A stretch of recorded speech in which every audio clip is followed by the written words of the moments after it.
Before a consulting session, I always ask my client what they think the problems are with the story. But I don't ask this question because I need help identifying the problems. I can do that just fine on my own. I ask because I want to know what sort of person I'm dealing with. About a third of these clients will point out specific contradictions and dots that need to be connected. I really want her to be at the house for this scene, but she's at the pool, so I need to find a way to get her from the house to the pool. And then there's another third that says, I don't know what's wrong with it. That's why I'm bringing it to you, dumbass. Which, fair enough. That is my job. But the last third is the group that I find the most interesting. Because when I ask these people what they think the problems are, I get a bullet-pointed list of the same exact words every single time. Tone, flow, energy, and of course, pacing. And before I even read it, I know this thing is about to have some serious structural problems. Pacing has been my most requested video topic for a while now, and I've been putting it off because I know that some of you are not going to like what I have to say. But here's what I believe. Bad pacing is not a problem. It is a symptom of a problem. Your bad pacing is a fever, and you're looking for an ice pack. You want me to be like, hey, here's a technique you can implement to fix your pacing. Just do X, Y, and Z and your writing won't be boring anymore. But an ice pack is not going to get rid of your fever. You need some antibiotics. Stop treating the symptom and start treating the problem. Weak storytelling. If someone is critiquing your work and they tell you that they don't like the pacing, you should pay attention to that. That person is using their limited tools to say, hey, I think this thing has a problem. But then it's your job to figure out what the problem is. Don't just be like, oh yeah, copy, pacing, thank you so much. Interrogate them a little bit. Like, hey, when you said that you didn't like the pacing, were you referring to any particular part of the story? Yeah, it was a little slow at the end with the battle. Oh, good, thank you. The first clue. So you start combing through your third act. The battle's a bit long is an amateurish and unfocused note. So you need to translate that feedback into something actionable. You go through every scene in the target area and you realize that your final confrontation contains scenes that only exist to reiterate information. You also spot a leftover scene from an earlier draft that no longer serves the function you originally intended it to, which is basically a filler scene, and you find an entire exchange of dialogue in which nothing meaningful is being communicated. And that amalgamation of things translates into what feels like a sluggish third act. I realized that I got through the whole video and I forgot to mention the phenomenon of a thing that feels like it's too fast.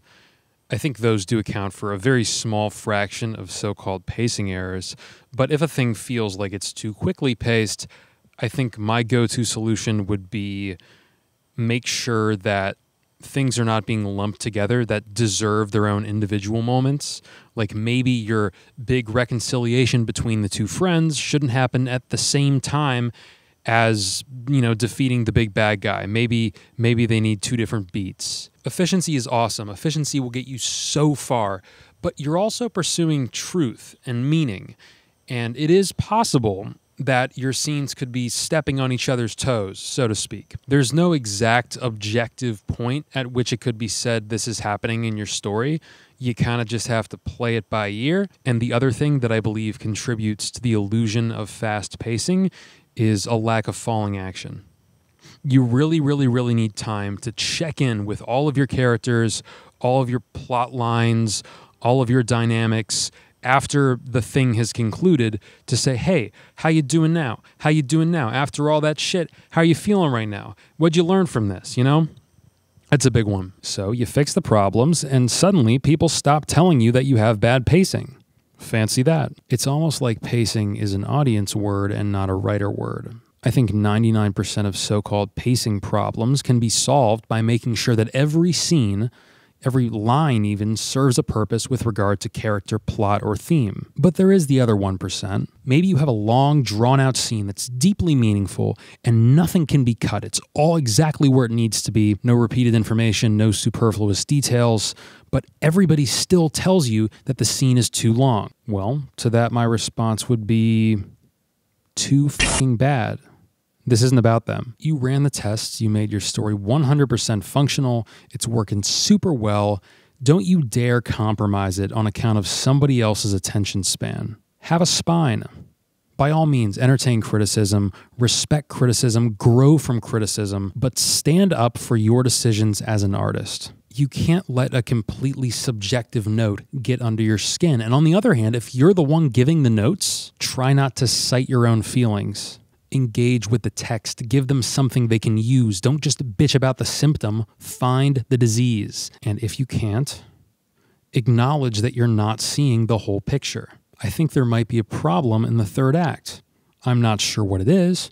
All I know is that it feels a little slow. Maybe there's a scene or two that doesn't belong. Maybe you're paying off things that you never properly set up, so that's why those payoffs feel like filler. Maybe you're stretching a scene out for entertainment value when everything important about it could have been said in half a page. Just anything but pacing bad. Like, you see what I mean, right? That's a nothing critique. And I feel the same way about tone. Funny, serious, scary, lighthearted, somber.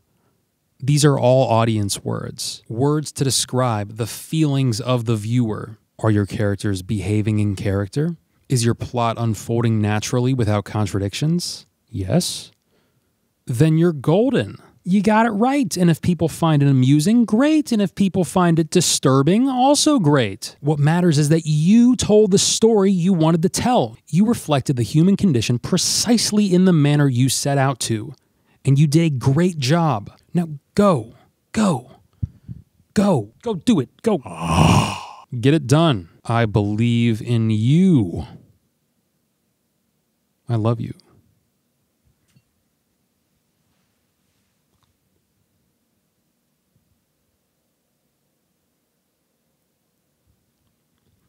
Okay, goodbye.